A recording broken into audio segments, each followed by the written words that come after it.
नमस्कार। आप देख रहे हैं एसआर अशोकनगर और मैं हूं आपके साथी तेंद्र गोदौलिया। इस समय एसआर अशोकनगर यूट्यूब पर आप एक सीरीज देख रहे हैं अशोकनगर की धरोहर है। इनमें हम ऐसे स्थानों के बारे में आपको बताते हैं जो हमारे लिए गौरवशाली हैं, उनका अतीत, उनका इतिहास हमारे लिए बहुत मायने रखता है और इनसे जुड़ी कई कहानियां हैं जो हमारे अतीत के साथ इस वर्तमान को भी प्रभावित करती हैं। और आज आपके सामने हम लेके आए हैं अशोकनगर शहर से करीब 7 किलोमीटर दूर स्थित अमाही तालाब को।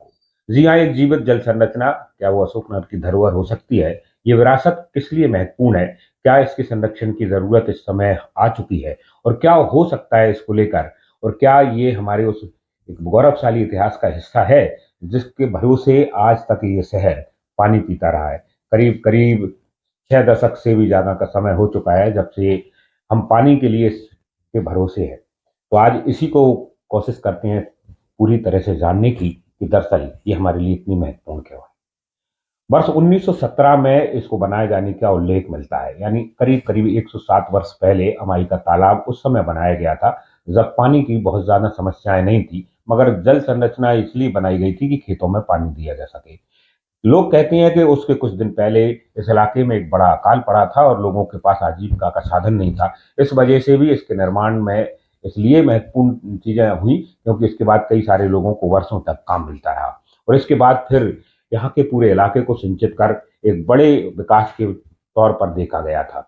कहा जाता है कि करीब करीब 53 किलोमीटर का एरिया है जो इसके कैचमेंट में है, जिसमें 3 नदी नाली आकर मिलती हैं जो भरने के बाद दो अलग अलग छरारों से निकलते हुए और नदी में पहुंच जाते हैं। 300 हेक्टेयर से ज्यादा का इलाका है जो इसमें जल भराव होता है। 23 मीटर तक का इसका बनाया गया है जिसमें पानी भरता है और 16 फुट तक का रिजर्व रखा जाता है।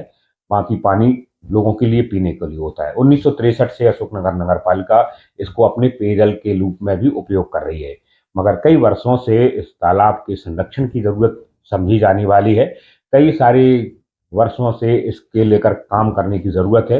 बीच में कलेक्टर मुकेश चंद्र गुप्ता ने यहाँ पर कुछ काम किए थे, एक रेस्ट हाउस बनाए थे और इसके बीच में टापू है, उस पर भी कुछ काम किए गए थे, मगर इसके बाद से फिर लगातार उपेक्षा का शिकार है। तो दोनों ही चीजों को लेकर इसके इतिहास, गौरवशाली अतीत, उससे जुड़ी कुछ कहानियां और क्या जरूरत है आज के दौर में इसको समझने का प्रयास करते हैं। करीब 107 वर्ष पहले अशोकनगर शहर के बिल्कुल पास में अमाई का एक तालाब बनाया गया था। 100 या 125 वर्ष पुरानी सारी की सारी चीजें आज इतिहास की हिस्से में है, विरासत में है। और इन विरासतों पर सरकारों में या जिम्मेदार लोगों ने तो काम नहीं किया, मगर शहर के कुछ लोग हैं जो इनको लेकर लगातार काम करते रहते हैं, इनके प्रति जो है आकर्षण में रहते हैं और इनको लेकर चिंताएं भी जारी करते रहते हैं। ऐसे ही एक शख्स हैं जिनका इस अमाई तालाब से बड़ा गहरा नाता है। कुछ वर्षों से लोग लगातार उनको यहाँ देखते रहते हैं, उनकी पोस्टें आती रहती हैं। और पर्यावरण प्रेमी और पेशे से शिक्षक विनोद शर्मा बताते हैं कि वे कई वर्षों से इस तालाब के पास आते रहते हैं। उनके कुछ और साथी होते हैं जो अमूमन इस तालाब से अपना लगाव प्रदर्शित करते हैं। उनका कहना है कि बीते करीब करीब 1 दशक से वो इस पर काम करते या होते देख रहे हैं। जब ये पूरी तरह से खाली हो गया था उस समय भी यहाँ काम हुए थे, उसमें भी बने थे। उनका कहना है कि कई सारे काम हैं जो बहुत जरूरी है यहाँ क्या ये किए जाना, क्योंकि एक बड़ी जरूरत होने वाली है आगे भविष्य में जाके। उनका कहना है कि इस पूरे के पूरे तालाब को कुछ वर्ष पहले बाढ़ की स्थिति में करीब 2.5 फुट कम किया गया था, जिस कारण इसमें जल भराव कम हो जाता है। उनका कहना है कि अगर इसकी 1.5 फुट भी ऊंचाई बढ़ा दी जाती है तो संभवतः इतना जल भराव होगा जिससे आने वाली समय के लिए पानी की जरूरत पूरी हो सकती है। रिटर्निंग बॉल और कई इलाकों में तोड़ फोड़ जो की जाती है इसके वेस्ट वेयर में, उस पर भी काम करने की जरूरत है। साथ ही जल संसाधन विभाग से वो ये मांग भी करते हैं कि इस पर कर्मचारियों की संख्या बढ़ाई जाए ताकि यहाँ के रखरखाव को और बेहतर तरीके से किया जाए।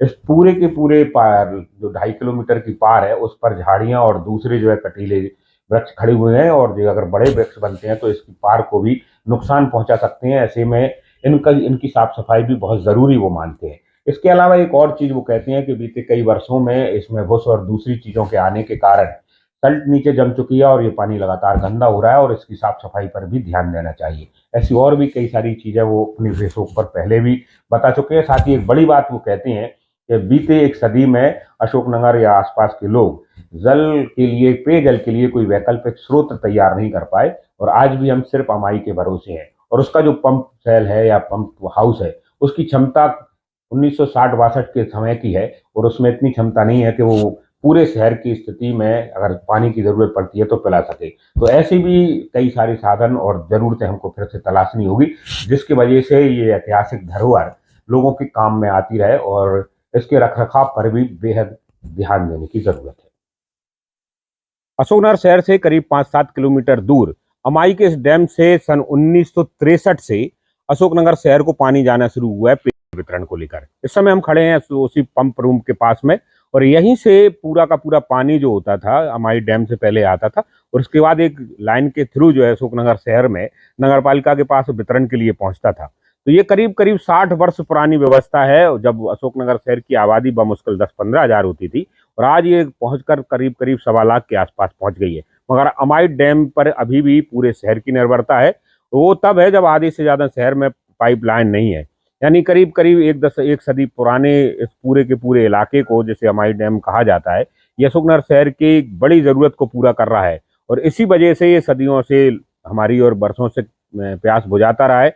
आज अब इसकी ज़रूरत के हिसाब से चीज़ें कम पड़ने लगी हैं, और इस बार कम पानी के कारण ये तालाब सूखने की स्थिति में, ऐसे में एक बड़ी चुनौती ये हो गई है कि इस बार की बरसात होने से पहले पूरी गर्मियों में पानी की उपलब्धता बनाए रखना एक चुनौती के तौर पर है।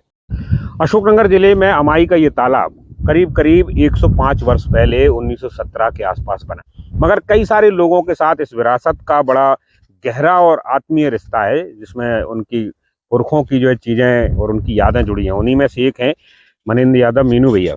मीनू भैया, एक तो बहुत बहुत स्वागत कि अशोकनगर की विरासतों में जब हम काम कर रहे हैं तो हम हमारे साथ जुड़े। तो अमाई के इस तालाब को आप किस तरह से समझते हैं? बहुत बहुत धन्यवाद आपका, और जो एसआर चैनल के माध्यम से आपका जो एक प्रयास है पूरे ज़िले की जो विरासत है उनसे अवगत कराने का, तो एक बहुत ही सराहनीय प्रयास है। कम से कम इसके माध्यम से जो हमारे विरासतें हैं उनसे नई पीढ़ी को अवगत कराने का आप जो पहुंचा रहे हैं, तो वास्तव में आप धन्यवाद और साधुवाद के पात्र हैं। जैसा ऐसा जो मेरे पूर्वज थे, मूलतः मतलब मेरे परदादा, वो उस समय 56 के काल के समय जब काम चालू हुए तो झांसी के रेलवे स्टेशन पर चूंकि काम की तलाश में तांगा गाड़ी और इस तरह का उन्होंने काम किया, और कार में बड़े कुशल थे। उसी समय बबीना के पास सुकुआ डुकुआ डैम का काम चल रहा था, तो जो ब्रिटिश इंजीनियर और अधिकारी थे उनका निरंतर आना जाना वहाँ सुकुआ डुकुआ डैम पे होता रहता था। तो उनके कार्य से प्रभावित होकर उन्होंने जब यहाँ काम चालू होना था तो उन्हें यहाँ आने का आग्रह किया। क्योंकि कर्मशील थे तो यहाँ बियामान जंगल में आके वो रुके और उन्होंने यहाँ अपने श्रम को लगाया। तो बड़ा मतलब मैं अपने आप में गर्व और गौरव महसूस करता हूँ कि पूर्वजों का श्रम इस तालाब पे लगा। मतलब शुरुआत से इसको बनाने के समय से इससे जुड़े। फिर ये अलग से निशान लगाए गए हैं, तो ये बेस्ट वियर के बाद मतलब जो पूरा भरने के बाद ये खतरे के निशान है। खतरे के निशान ये जैसे पूरा तालाब यहाँ भरा जाता है, इसके बाद फ्लो चालू होता है, तो जो फिट का जो एक स्केल है कि कितने ऊपर पानी जा रहा है, ताकि जो है प्रशासन उसके हिसाब से जो अपनी सारी व्यवस्थाएं अलर्ट कर सके। तो वो उन्होंने एक स्केल जो है ये यहाँ बेस्ट वियर पे है। तो और इसके अलावा एक और छोटी बेस्ट वियर उसके पीछे भी है, जिसमें जब ये पूरी हो जाती है इसके बाद उससे पानी निकलना शुरू होता है। अच्छा, इसका एक और चीज हमने देखी है कि वर्ष 2010 की बात है, हमने पहली बार इस तालाब को जो है खाली होते देखा था। तो मेरे ख्याल में ये इतिहास में पहली बार हुआ था कि तालाब खाली हुआ। हाँ, तालाब खाली जो है पहली बार हुआ था कि इस तालाब में एक भी बूंद पानी नहीं बचा था। और बड़ी एक विचित्र संयोगात्मक से घटना भी जुड़ी हुई है कि जो निर्माण के निमित्त हनुमान जी की स्थापना हुई थी, तो चोला हनुमान जी ने उस समय खाली होने के पहले छोड़ दिया था। मतलब इस तालाब को बनाते समय ही उसका निर्माण, मंदिर का निर्माण, और जो यहाँ श्रम करने वाले श्रमिक थे उनको पीने की पानी की व्यवस्था के लिए। कहते हैं कि विकास में उस जमाने में तालाब बहुत बड़ी चीज हुआ करते थे, और ये भी कहा जाता है कि लंबा अकाल पड़ा, उसके बाद लोगों को रोजगार नहीं थे, तो तालाब जल स्रोत तो बन ही रहा था, जल राशि 4-5 साल तक आसपास के लोगों को एक बड़ा रोजगार भी इससे मिला था। बिल्कुल, मतलब दोनों कार्य साथ में हुए। जल संरचनाओं का निर्माण हुआ, और उस समय जो जनता थी अकाल से परेशान थी, तो उनको जो है एक श्रम और रोजगार मिला, जिसके माध्यम से उनके परिवारों का प्रतिपालन हुआ। वो वाले छरार लोगों का आनंद कैसा होता है? छरार का आनंद तो अद्भुत होता है। अशोकनगर वासी बहुत भली भांति परिचित हैं कि केवल जैसे आप जब सूचना भर डाल देते हैं कि जो है छरार चालू हो गई है, जी। तो अशोकनगर शहर का तांता और यहाँ ऐसा एक मेला जुट जाता है और हर व्यक्ति उसमें आनंदित होना चाहता है। तो अगर रास्ते सुधार दिए जाएं, अप्रोच बना दी जाए और इसको थोड़े से अच्छे से तरीके से अगर डेवलप कर दिया जाए तो एक बड़ा स्थान पर्यटन का भी बन सकता है। बहुत पर्यटन की यहाँ अपार संभावना है। अगर प्रयास किया जाए तो वास्तव में हम जनता को और आगे आने वाली पीढ़ी को एक बहुत अच्छी सौगात दे सकते हैं। तो 100-105 वर्ष पहले बनी एक ऐसी विरासत जो आज न केवल खेतों के लिए पानी देती है बल्कि कुछ सूखे कंटों को भी जो है शहरवासियों के लिए पानी की व्यवस्था करती है, मगर ये अपनी बनने के बाद से लोगों के द्वारा उपयोग तो की जा रही है, मगर इसके संरक्षण को लेकर उतने प्रयास नहीं हो पाए हैं जितने कि किए जाने चाहिए। तो नई पीढ़ी के लोग इस बात को लेकर उत्साहित हैं कि आने वाले लोग या जिम्मेदार लोग हैं वो इसे विरासत के तौर पर देखें, उसको समझें और उसके संरक्षण की भी दिशा में जो काम हो वो उसी तरह के हों।